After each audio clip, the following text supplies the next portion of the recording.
welcome to On This Day in Tudor History with me, Claire Ridgway, author of On This Day in Tudor History. I've got a very barky dog in the background here. It's not one of ours though, so I can't blame them.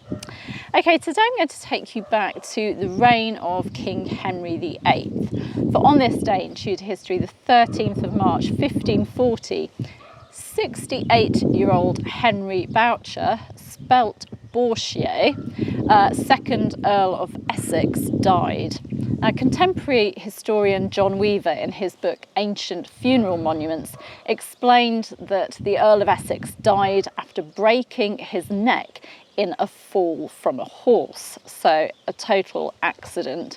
Weaver quotes his fellow historian John Stowe as saying, "The horse was young and he the oldest earl in England." Chronicler Charles Risley recorded, "The Earl of Essex riding a young horse by misfortune cast him and brake his neck at his place in Essex, which was great pity." Now let me tell you a few facts about Henry Bourchier, Earl of Essex. Essex was born in 1472 and he was the son of Sir William Bourchier and his wife Anne Woodville. Now you may recognise that name. She was indeed the daughter of Richard Woodville, Earl Rivers, and so sister of Elizabeth Woodville, who of course was King Edward IV's Queen Consort. Essex's great uncle was Thomas Bourchier, Archbishop of Canterbury, so he came from a very, very good background. In 1483, he inherited the earldom of Essex following the death of his grandfather, Henry Bourchier, 1st Earl of Essex, because his father was already dead by that time, so it passed from grandfather to grandson. His family links with Elizabeth of York, who of course was the daughter of Elizabeth Woodville and Edward IV, meant that Essex was an important man at the court of King Henry VII, taking an active part in state occasions like the King's coronation and Elizabeth of York's funeral. He also supported the king in a military sense, fighting in France in 1492 and also against the Cornish rebels in 1497. He was rewarded for this loyal service with grants of land and he was elected as a Knight of the Garter. In 1497, a marriage contract was arranged for Essex to marry Mary Say. She was the daughter and co-heir of Sir William Say, and the couple are thought to have married very soon after that contract had been drawn up. They had a daughter, Anne. Mary died sometime between 1535 and 1540. We don't know the exact date of Essex's wife's death. Following King Henry VIII's accession in 1509, Essex was made a captain of the King's Spears, and then in 1511 he was made constable of Windsor Castle.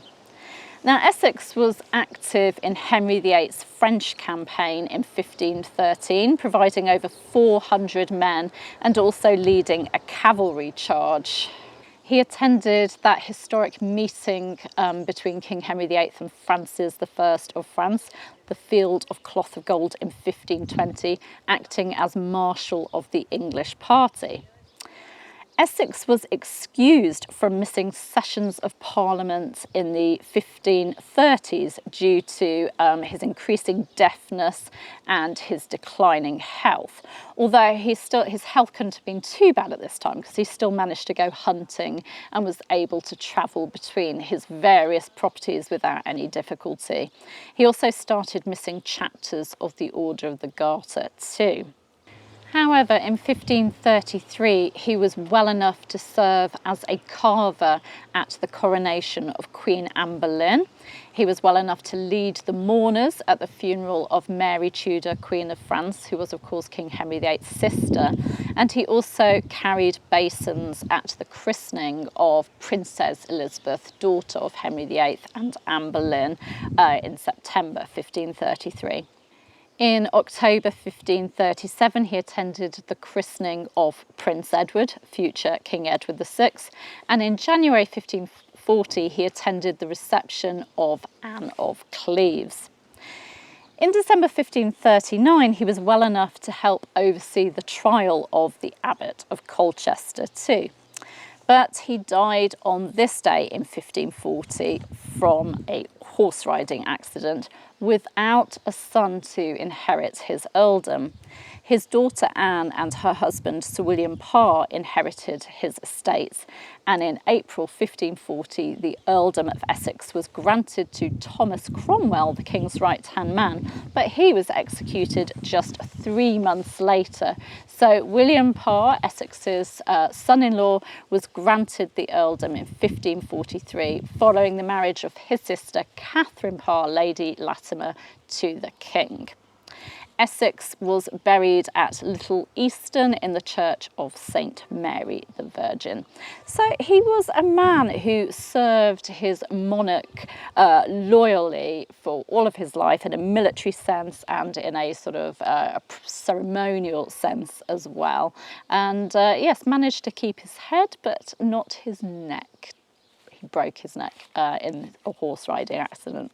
Also on this day in Tudor history, the 13th of March 1601, Henry Cuff and Sir Gelly Merrick were hanged at Tyburn for their part in the disastrous Essex's rebellion of February 1601. And you can find out all about that and how they were implicated in it, their part in it, in last year's video, which I'll give you a link to.